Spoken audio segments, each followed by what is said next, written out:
अपने बच्चों के लिए एक आदर्श स्थापित करें। बचपन से सिखाएं तभी वे समझेंगे। पैसे का मूल्य। बचपन से ही बच्चों को परिश्रम के महत्व एवं आध्यात्मिक मूल्यों की शिक्षा देंगे तो वे सबके प्रति आभारी होंगे और समय वेस्ट नहीं करेंगे।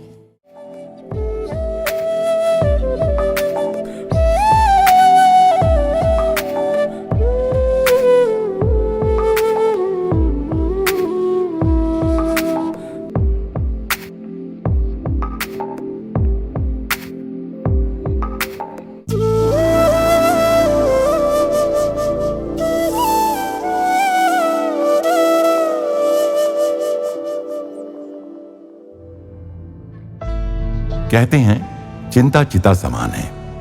अंतर है तो बस इतना कि चिंता जीवित मनुष्य को जलाती है, जिसमें देह ही नहीं मन भी जलता है, और चिता में केवल देह जलती है, वो भी मृत। एक बिंदु मात्र का अंतर है, किंतु कार्य दोनों एक सा करती हैं। चिंता चिता समाप्रोक्ता बिंदु मात्रम विशेषता, सजीवम दहते चिंता निर्जीवम दहते चिता। साधु संत हमें समझाते हैं कि देखो, चिंता करने से कुछ होता नहीं, होती है परिस्थिति, और हम इसे समस्या का नाम देकर बढ़ा चढ़ा देते हैं। सोच सोचकर राई का पहाड़ बनाना हमारे बाएं हाथ का खेल है। संत हमसे कहते हैं कि तुम्हारे हाथ में कुछ है तो कर लो, और शेष ईश्वर पर छोड़ दो। और तुम्हारे हाथ में कुछ है ही नहीं तो फिर तो पूरी तरह ईश्वर पर छोड़ दो। ईश्वर पर छोड़ने का अर्थ हुआ कि हर परिस्थिति को ईश्वर के पाले में डालो और खुद बैठो निश्चिंत। ऐसे में हम पूछेंगे, फिर महाराज हम क्या करें, हमें एक यही तो काम आता था। तो वे कहते हैं, तुम जो करने आए हो वो करो, सतत ईश्वर का स्मरण करो, अपने जीवन का भार अर्पण कर दो उनके चरणों में। जीवन समस्याओं का रेला है, समस्या आते ही पुकारें ईश्वर को और उनसे कह दें कि अमुक समस्या है, अब तुम जानो। हम तो निश्चिंत होकर बैठ रहे हैं तुम्हारी याद में। अम्मा अपना उदाहरण देकर कहती हैं, अम्मा को अगले पल की भी चिंता नहीं। वर्तमान में प्रेम है, वर्तमान में आनंद है, वर्तमान में परमात्मा है।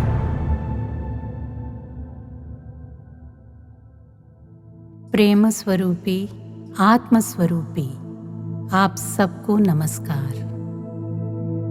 അറിവില്ലായ്മ കൊണ്ടും അജ്ഞത അഹങ്കാരം കൊണ്ടും അധർമ്മം ചെയ്യുന്നവരുണ്ട്.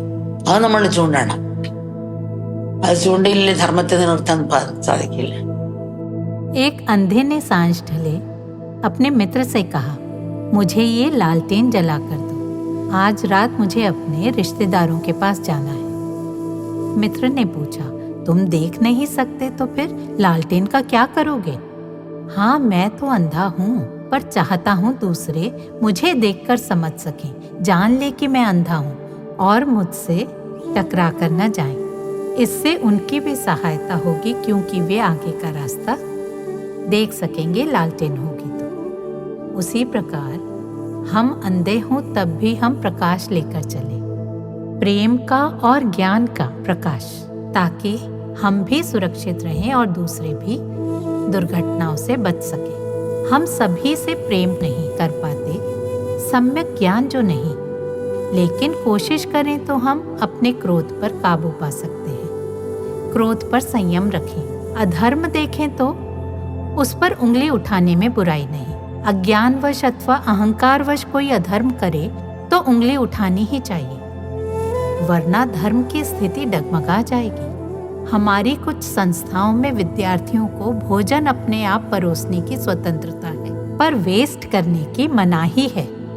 वो पहले थोड़ा सा लें, चखें और फिर चाहे तो और लेने की स्वतंत्रता थी, पर वो पहले ही प्लेट भर लेते थे, थोड़ा खाकर फेंक देते और कहते, हम पैसे देते हैं ना, जानबूझकर करते हैं, बदले के भाव से।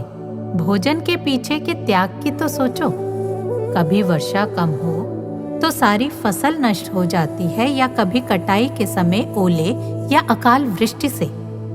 इतने परिश्रम और त्याग के बाद सिंचाई, कटाई, धुलाई के बाद भोजन हम तक पहुंचता है। कई भक्त अपनी उगाई हुई सब्जियां अम्मा के पास लेकर आते हैं, जैसे छोटे छोटे एप्पल, टमाटर, हरी मिर्च। इनका मूल्य भले 50 पैसे ही हो, पर अम्मा इनकी कीमत जानती है। इन्हें रत्नों की तरह हाथ में लेकर चूमती है और पास रखती है। ये है बच्चों का खून पसीना। वे खराब सब्जी को भी फेंकते नहीं। जितना भाग यूज हो सके उतना कर लेते हैं। कुछ विद्यार्थी 5 की जगह 15 चपातियां लेकर वेस्ट करते थे। कुछ भी खाना ज्यादा लेकर वेस्ट करते थे। कितने लोग रोज भूखे सोते हैं जग में। ये बचा खाना उनको दे सकते हैं। अम्मा के कुछ भक्तों का ऐसा प्रोजेक्ट है कि वे प्लेट से बचा हुआ भोजन इकट्ठा करके भूखे बेघर लोगों में बांटते हैं, वरना ये बासी खाना फेंकने से पर्यावरण भी दूषित। कुछ भक्त ये निस्वार्थ सेवा करते हैं ताकि बचा हुआ खाना किसी के काम तो आए। कई चेतावनियों के बाद भी कुछ विद्यार्थी वैसे ही रहे, सुधरे नहीं।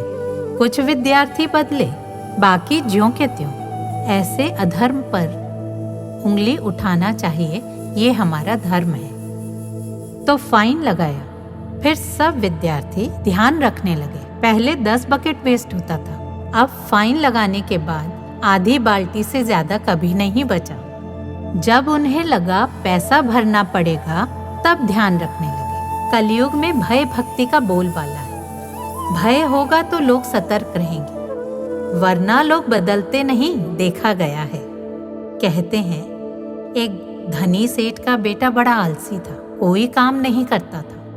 पिता पैसा कमाता और ये अय्याशी का जीवन जीता था। एक दिन पिता ने सोचा कि यूं ही चलता रहा तो ये जल्द ही सब उड़ा देगा। बेटे ने जीवन में कभी कोई कठिनाई तो देखी नहीं थी, सो उसे सीख देने की ठानी। बेटे को रोज 100 रुपए मिलते थे, तो एक दिन बोले अपनी कमाई के 2 रुपए लेकर दिखाओ तो कल पॉकेट मनी दूंगा। पहले पहल वो बेटा अपने दोस्तों से उधार ले आता और पिता को दे देता। फिर पिता को भनक लग गई कि श्रम न करके ये उधार लेकर आता है। तब वो बोले कमाओगे नहीं तो पॉकेट मनी बंद। तब रेस्टोरेंट में बर्तन धोकर 2 रुपए मिले। पिता को जाकर पैसे दिए तो उन्होंने एक दीपक जलाया और नोट लॉ की ओर बढ़ा दिया। बेटा मानो दर्द से कराह कर चिल्ला उठा, ये क्या कर रहे हो? मैंने इतनी मेहनत से पैसे कमाए हैं, आप इसे फूंक कैसे सकते हैं? ये मेरे खून पसीने की कमाई है। तब पिता ने कहा, बेटे मैं ये 2 रुपए का नोट फूंकने लगा तो तुम परेशान दुखी हो गए, और मैं यदि यूं ही पैसे देता रहा तो तुम तो मेरी सारी कमाई फूंक डालोगे और उम्र भर बर्तन धोने पड़ेंगे तुम्हें। तुम सोच समझ कर चलोगे तो इसमें तुम्हारी ही भलाई, सुख से जी पाओगे। ऐसे अपने बच्चों के लिए एक आदर्श स्थापित करें। बचपन से सिखाएं तभी वे समझेंगे पैसे का मूल्य। बचपन से ही बच्चों को परिश्रम के महत्व एवं आध्यात्मिक मूल्यों की शिक्षा देंगे तो वे सबके प्रति आभारी होंगे और समय वेस्ट नहीं करेंगे।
हैदराबाद का कार्यक्रम वायुमंडल को भक्ति भाव से सुगंधित कर रात 2 बजे समाप्त हुआ। थोड़ी देर के विश्राम के पश्चात अम्मा और उनका यात्री दल पुणे की ओर निकल पड़े। हैदराबाद के भक्त फिर एक बार एकत्रित हो गए ताकि जाते जाते भी अम्मा की एक दृष्टि पा सके। अम्मा उनसे विदा ही नहीं हो रही थी, बल्कि मानो उन्हें मूक वचन दे रही थी कि उनका प्रेम सदा उनके साथ रहेगा।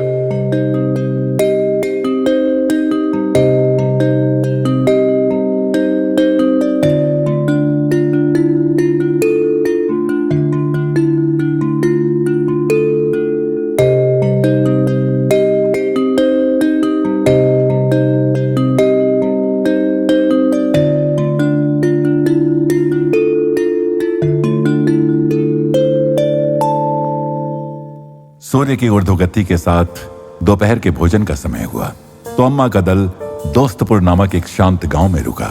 यहाँ भक्ति व शांति के रंग में रंगा एक श्री साईं विट्ठल मंदिर था। उस मरु प्रदेश को यह मंदिर मानो हरित बनाए दे रहा था।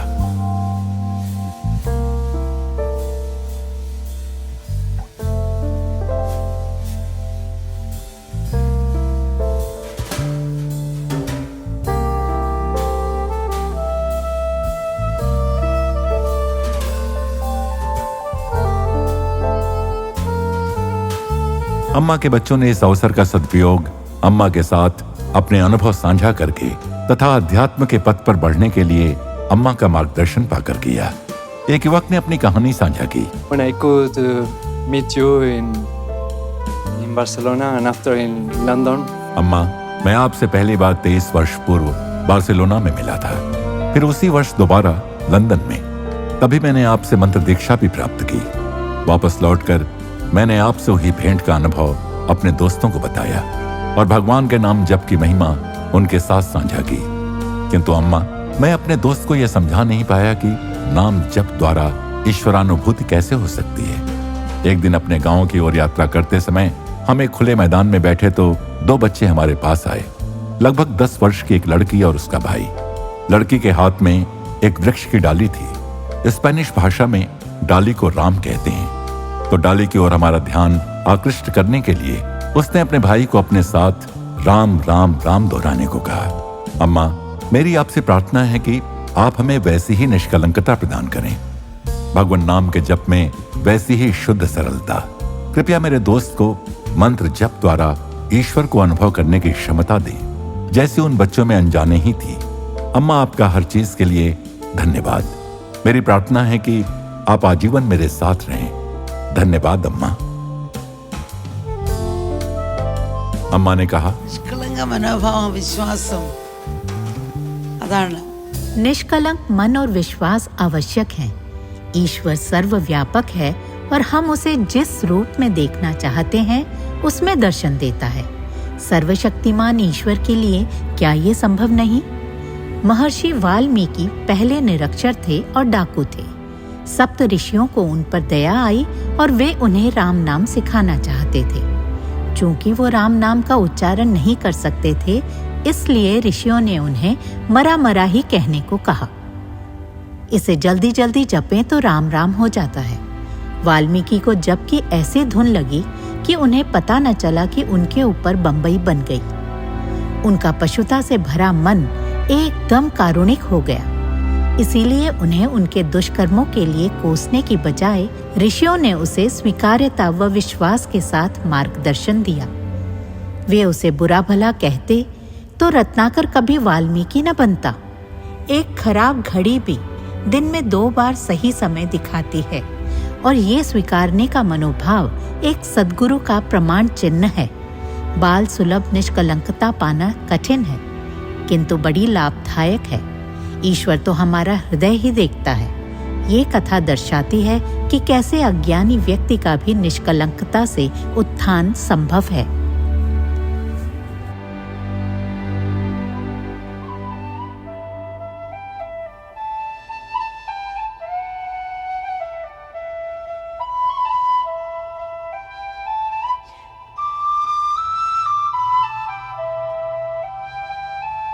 एक छोटी बच्ची ललिता ने एक कहानी सुनाई। One day, when Yashoda was making, एक दिन माँ यशोदा दही बिलो रही थी कि कृष्ण दौड़ते हुए आए और उनकी गोद में घुसकर माँ का दूध पीने लगे। तभी यशोदा माँ ने कृष्ण को नीचे उतारा और माखन निकालने लगी। कृष्ण ने क्रोध से माखन की मटकी फोड़ डाली और दूसरे कमरे में जाकर दूसरी मटकी से माखन खाने लगे। जब यशोदा को कृष्ण दिखाई न दिए तो वो उनके पाँव के निशानों का पीछा करती हुई गई। उनका घर काम अभी बाकी था, फिर भी उन्होंने कृष्ण को पकड़ा और लगे वृक्ष से बांधने। लेकिन वो रस्सी में कितने भी और रस्सी के टुकड़े जोड़ती जाती, रस्सी कम ही पड़ती गई। फिर जब उन्होंने कृष्ण को पकड़ने की कोशिश की तो वो एक ऊखल के पीछे जा छिपे। आखिर जब उन्होंने ऊखल के साथ बांध दिया तो कृष्ण उसी भी घसीटते हुए दौड़े। तब तब ऊखल दो वृक्षों के बीच अटक गया और कृष्ण ने उसे खींचा तो दोनों वृक्ष गिर गए और उनमें से दो दिव्य पुरुष निकले जिन्होंने कृष्ण को प्रणाम करके उन्हें वृक्ष बनने के शाप से मुक्त करने के लिए धन्यवाद किया। फिर ये आभारी दिव्य पुरुष अदृश्य हो गए। फिर अम्मा ने उनकी बातों में भूख प्यास भुलाकर बैठे सब बच्चों में प्रसाद वितरित किया।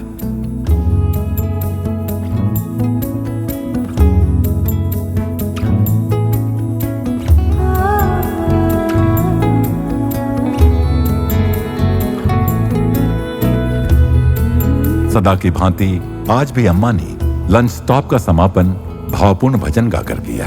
भक्तों के मन भक्ति भाव में डूबे थे और श्री साईं विट्ठल मंदिर का प्रांगण सचमुच मरुभूमि में हरित वाटिका बन गया था, जहां शांति और आध्यात्मिक आनंद की बहार छा गई।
जगदम्बे आई भवानी भवतारिणी तू माते।